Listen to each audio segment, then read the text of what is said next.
Hello, welcome to JS math classes. आज हम यहाँ पर चैप्टर नंबर 11 से एक्सरसाइज 11.1 के क्वेश्चन नंबर 1 और 2 को करेंगे, जो कि कुछ इस प्रकार हैं।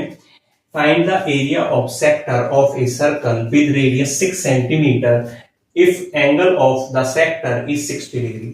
आपको जैसा कि फॉर्मूला में ही बताया गया था कि एक सर्कल है और उस सर्कल का सेक्टर कुछ इस प्रकार दे रखा है, जिसकी जो रेडियस है वो 6 सेंटीमीटर है और जो एंगल है वो 60 डिग्री है।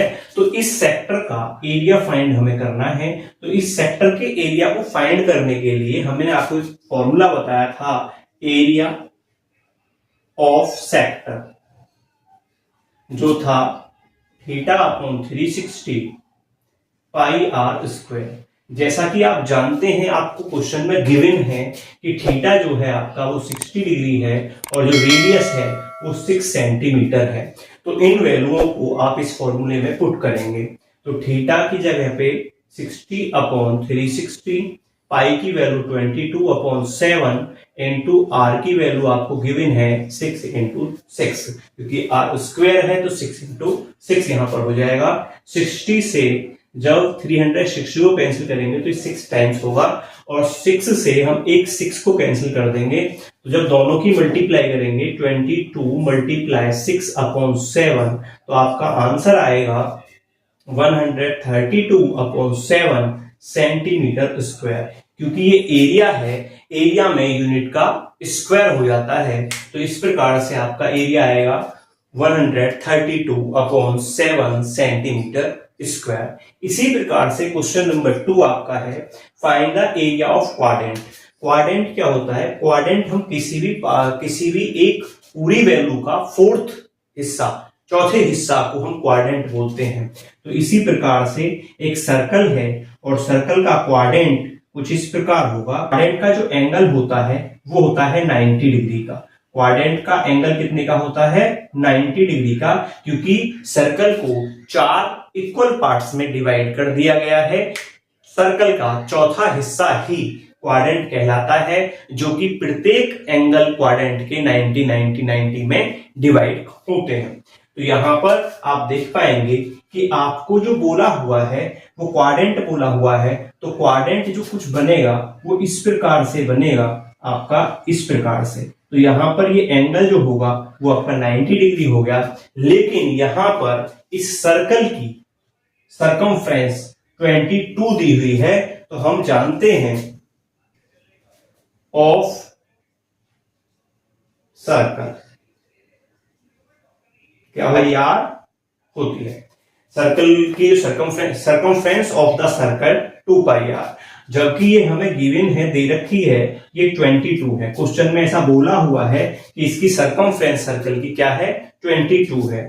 तो 2 पाई की वैल्यू 22 अपॉन 7 इंटू आर हमें निकालना है, क्योंकि आर रेडियस हमारे पास यहां नहीं है।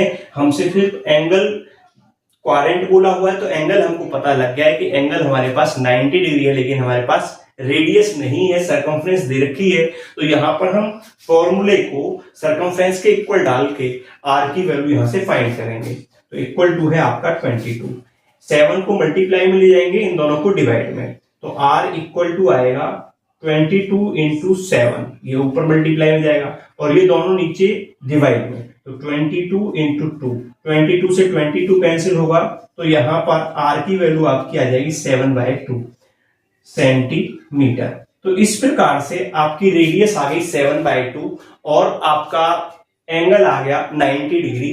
अब आपको एरिया निकालना है, एरिया ऑफ क्वाड्रेंट। तो आप लिखेंगे एरिया ऑफ क्वाड्रेंट क्या होता है? देखो, वैसे तो 1/4 पाई आर स्क्वायर भी हम डायरेक्ट लगा सकते हैं, लेकिन यदि हम फॉर्मूले से ही देखें तो हमारा होगा theta upon 360 pi r square. Theta की वैल्यू हमें पता है 90 अपॉन 360, पाई की वैल्यू हम जानते हैं 22 अपॉन 7, आर की वैल्यू भी हम जान चुके हैं 7/2 इंटू 7/2। तो जब इसको इससे कैंसिल करेंगे तो 4 टाइम्स होगा, और 4 टाइम्स कैंसिल होने के बाद में 7 से 7 को कैंसिल कर देंगे और 2 से इसको 11 टाइम कैंसिल कर देंगे, तो ऊपर बचेगा 11 इंटू 7 और नीचे 4 इंटू 2। यहाँ पे 4 बचा हुआ है और 2 बचा हुआ है, तो ये आएगा आपका 77/8 सेंटीमीटर स्क्वायर। यही आपका आंसर होगा। इस प्रकार से आपके दोनों क्वेश्चन बड़े ही आसान तरीके से होते हैं और मैं उम्मीद करता हूं कि आप लोगों को ये समझ आया होगा। मैं फिर से यही कहूंगा कि आप इस चैप्टर के जो भी फॉर्मूले आपको लिखवाए गए हैं, जो भी आपको इस चैप्टर के फॉर्मूले समझाए गए थे लास्ट वीडियो में, उनको कृपा करके आप ध्यान से देखें और फिर इन क्वेश्चनों को आप करने जाएंगे तो आप आसानी से क्वेश्चन, बहुत ही आसानी से आप ये क्वेश्चन कर पाएंगे। Thank you so much.